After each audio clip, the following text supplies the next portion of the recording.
जब हम पानी में थोड़ा खाने वाला रंग डालते हैं और उसे हिलाते हैं तो हम देखते हैं कि रंग बहुत अच्छी तरीके से मिल जाता है और पूरे पानी में घुल जाता है। चलिए पानी में अब थोड़ा तेल डालते हैं, इसे हिलाते हैं और खूब अच्छी तरीके से इसे मिलाने का प्रयास करते हैं। हम देखते हैं कि तेल पानी में पूरी तरीके से नहीं मिल पा रहा है, यह पूरे पानी में नहीं फैल रहा है। तो देखिए दोनों ही मामलों में हमने चीजों को मिलाया, लेकिन ये दोनों मिश्रण यानी कि मिक्सचर्स दिखने में बहुत अलग हैं और रसायन विज्ञान में यह अंतर बहुत ही महत्वपूर्ण है। तो चलिए इनके बारे में आज बात करते हैं। मिश्रणों के बारे में बात करने से पहले आइए जल्दी से शुद्ध पदार्थों प्योर सब्सटेंसेस को दोहरा लेते हैं। शुद्ध पदार्थ या तो तत्व हो सकते हैं जो कि मूल रूप से एक ही प्रकार के परमाणुओं से बने होते हैं। ये वे तत्व हैं जो आपको आवर्त सारणी में मिलते हैं। उदाहरण के लिए देखिए, ऑक्सीजन पूरी तरह से ऑक्सीजन परमाणुओं से बनी है। आपके पास सोना है जो पूरी तरह से सोने के परमाणुओं से बना है। या वे यौगिक यानी कंपाउंड्स हो सकते हैं जहां दो या दो से अधिक परमाणु एक निश्चित अनुपात में रासायनिक रूप से एक साथ बंधे होते हैं। उदाहरण के लिए पानी के अणुओं में हमारे पास हमेशा प्रत्येक ऑक्सीजन के लिए 2 हाइड्रोजन होते हैं। हम इन्हें शुद्ध पदार्थ कहते हैं क्योंकि ये पूरी तरह एक ही चीज से बने होते हैं। यह शुद्ध रूप से सोने से बना है, यह शुद्ध रूप से पानी के अणुओं से बना है और यह शुद्ध रूप से कार्बन डाइऑक्साइड के अणुओं से बना है। तो तत्व और यौगिक शुद्ध पदार्थ। अब शुद्ध पदार्थों के बहुत से विशिष्ट गुण होते हैं जैसे क्वथनांक, गलनांक, घनत्व आदि। अब आपको क्या लगता है क्या होगा जब हम 2 शुद्ध पदार्थों को भौतिक रूप से मिलाते हैं, जैसे कि उदाहरण के लिए ऑक्सीजन और कार्बन डाइऑक्साइड, या मान लीजिए कि हम पानी में सोना डाल देते हैं। हम मिश्रण बनाते हैं। मिश्रण 2 या 2 से अधिक पदार्थों का किसी भी अनुपात में एक भौतिक संयोजन है। लेकिन एक सेकंड रुकिए, क्या यौगिक भी मिश्रण नहीं है? मेरा मतलब है यहाँ कार्बन और ऑक्सीजन एक साथ मिले हुए हैं, हाइड्रोजन और ऑक्सीजन एक साथ मिले हुए हैं, तो क्या इन्हें भी मिश्रण नहीं होना चाहिए? नहीं। और ये बात मुझे बहुत उलझन में डालती थी। लेकिन मुख्य बात यह है कि मिश्रण तब बनते हैं जब आप 2 या 2 से अधिक पदार्थों को भौतिक रूप में मिलाते हैं। इसके परिणाम स्वरूप क्योंकि इन पदार्थों के क्वथनांक, गलनांक और घनत्व अलग अलग होते हैं, आप इन्हें भौतिक विधियों द्वारा अलग कर सकते हैं। उदाहरण के लिए मैं पानी से सोने की उस पट्टी को बाहर निकाल सकती हूँ, लेकिन अन्य मामलों में मैं उन्हें गर्म कर सकती हूँ, ठंडा कर सकती हूँ, उन्हें घुमा सकती हूँ या चुंबक का उपयोग कर सकती हूँ। इन सभी भौतिक साधनों से मैं उन्हें पृथक या अलग कर सकती हूँ। इसके विपरीत यौगिक वे होते हैं जहां परमाणु रासायनिक रूप से संयुक्त होते हैं। वे रासायनिक रूप से एक साथ बंधे होते हैं। आप इन परमाणुओं को भौतिक प्रक्रियाओं द्वारा अलग नहीं कर सकते, इसलिए यौगिक अभी भी शुद्ध पदार्थ ही हैं।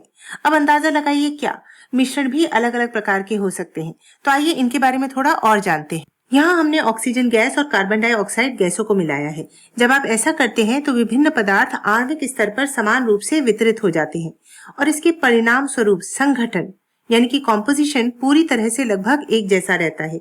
आपको पूरे मिश्रण में एक समान कॉम्पोजिशन मिलता है और आप अपनी आंखों से कोई अलग हिस्सा या फेज नहीं देख सकते। बिल्कुल यही तब हुआ था जब हमने अपने पानी में खाने वाला रंग डाला था। फिर से खाने वाला रंग आणविक स्तर पर पूरे पानी में समान रूप से वितरित हो गया और इसके परिणाम स्वरूप देखिए आप पहचान नहीं सकते कि खाने वाला रंग कहाँ है और पानी कहाँ है। ऐसे मिश्रणों को समांगी मिश्रण यानी होमोजीनियस मिक्सचर्स कहते हैं। ये वे मिश्रण हैं जिनमें हम मिलाए गए पदार्थों में अंतर नहीं कर पाते हैं। इसके विपरीत पानी के अंदर सोने को देखिए। हम साफ तौर पे देख सकते हैं कि सोना कहाँ है और पानी कहाँ है। यहाँ हम उनकी सीमा को अच्छी तरह से देख सकते हैं और यही तब होता है जब हम पानी में तेल डालते हैं। हम साफ देख सकते हैं कि यहाँ ऊपर तेल है और यहाँ पानी है। यहाँ देखिए पदार्थ पूरे मिश्रण में समान रूप से वितरित नहीं है। यहाँ असमान वितरण है। यहाँ बहुत सारा तेल है और यहाँ नीचे शायद ही। यहाँ बहुत सारा सोना है और यहाँ कुछ भी नहीं। ऐसे मिश्रण जहाँ हम एक साथ मिले हुए विभिन्न पदार्थों को आसानी से पहचान सकते हैं और अपनी आंखों से देख सकते हैं, हम उन्हें विषमांगी यानी कि हेट्रोजेनियस मिक्सचर्स कहते हैं। ठीक है, चलिए अब कुछ और उदाहरण लेते हैं। क्यों ना आप वीडियो को रोकिए और इनमें से प्रत्येक को समांगी या विषमांगी मिश्रण के रूप में वर्गीकृत करने की कोशिश करें। चलिए साथ में सोचते हैं। पहले सलाद को देखते हैं। हम इसमें मिली हुई विभिन्न चीजों को साफ तौर पर देख सकते हैं और उनकी सीमाओं को पहचान सकते हैं। तो यह एक विषमांगी मिश्रण है। बटर कैरेमल के बारे में क्या हम अलग से देख सकते हैं कि बटर कहाँ है और कैरेमल कहाँ है? नहीं, वे समान रूप से वितरित हैं। तो यह एक समांगी मिश्रण है। समुद्री सीपियों और सीमेंट को हम अलग अलग देख सकते हैं, इसलिए यह एक विषमांगी मिश्रण है। इसी प्रकार से रेत और पानी में भी हम रेत और पानी के बीच की सीमा साफ देख सकते हैं, तो यह भी एक विषमांगी मिश्रण है। स्याही के बारे में क्या? यहाँ एक समान वितरण है और कोई अंतर नहीं दिख रहा, इसलिए यह एक समांगी मिश्रण है। पीतल, यह थोड़ा पेचीदा है।